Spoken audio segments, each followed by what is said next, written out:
තවාන් තැටියකට තවාන් කිරීම සඳහා පස් මිශ්‍රණය සකස් කරගන්න ආකාරය. පළමුවෙන්ම මේ සඳහා මෙන්න මේ වගේ දැලක් හෝ නැත්නම් හොඳ පෙනේරයක් හොයාගන්න. මේ සාමාන්‍ය දැලක්. ඊට පස්සේ ඒ දැලෙන් මේ මතු පිට හොඳ කළු පස් ටිකක් පොළව මතු පිට තියෙන හොඳ කළු පස් ටිකක් අරගන්න. මෙන්න මෙහෙම අරගෙන මෙන්න මෙහෙම හලා ගන්න. හොඳට හලා ගන්න. හොඳට හලාගෙන ගල් වැලි අරවා මේවා ඉවත් වෙන්නේ කොහොම මේ විදිහට මේ ගල් වැලි තිබුණාම මේවා පුරවන්න අමාරුයි මේ තවාන් තැටි වල දිනවා මේ හලාපු මිශ්‍රණය. මේ මතු පිට පස් මිශ්‍රණය. හරිද? දැන් මේ මතු පිට පස් මිශ්‍රණය හලා ගන්නවා. මේ ඊළඟ මිශ්‍රණය තමයි මේ කොහොබත්. මේ කොහොබතුත් එකට එක ගන්නවා. මේ පරිමාණය එකක් ගන්නකොට මේකත් ගන්නවා එකක්. මේ කොහොබත්. ඊළඟට ගන්නවා මෙන්න අනිත් එක මිශ්‍රණයට ගන්න කොම්පෝස්ට් එක. මේ ටික තමයි මේ කොම්පෝස්ට් එක.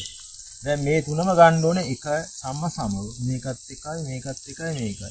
මේකෙන් කිලෝ එකක් ගන්න ඕන මේකෙන් කිලෝ එකයි මේකෙන් එකයි. නැත්තම් පරිමාව වශයෙන් ගන්න ඕන මෙතන බාල්දි එකක් ගන්න ඕන මේ කොහොබත් බාල්දියයි ඊළඟට මේ මතු පිට පස් බාල්දියයි කොහොබත් බාල්දියයි කොම්පෝස්ට් බාල්දිය. දැන් මේ තුනම අපි එකට මිශ්‍ර කරනවා. එකට ගොඩ කරගන්නවා. එකට ගන්නවා කොම්පෝස්ට්ුයි කොහොබතුයි අනිත් එක තමයි මේ කොම්පෝස්ට් එකයි. මේ තුනම එකට අපි මිශ්‍ර කරගන්නවා. මිශ්‍ර කරගෙන ඔහොම එකට හොඳට මිශ්‍ර. ඊන්පස්ව අපි මේ මිශ්‍රණයට අපි කැප්ටාන් දියරේ ලීටරයකට ග්‍රෑම් 2ක් වගේ ප්‍රමාණයක් මිශ්‍ර කරගන්නවා. දිලීරනාශකය.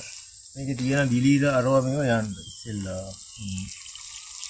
මිශ්‍ර කරගන්න.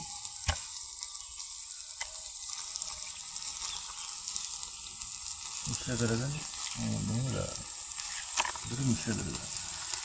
දාලා මිශ්‍ර කරලා ඊට මේක කලවම් කරනවා.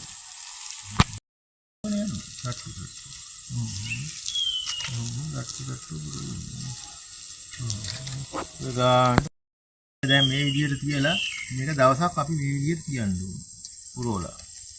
දවසක් ඇරලා ඊට පස්සේ අපි කරන්නේ පහවදා උදේට උවමනා ඇටේ අරගෙන ඉරටයක් ගන්න. ඉරට කූරක් අරගෙන මෙහෙම විදින්න. මෙහෙම ගනගෙන මෙහෙම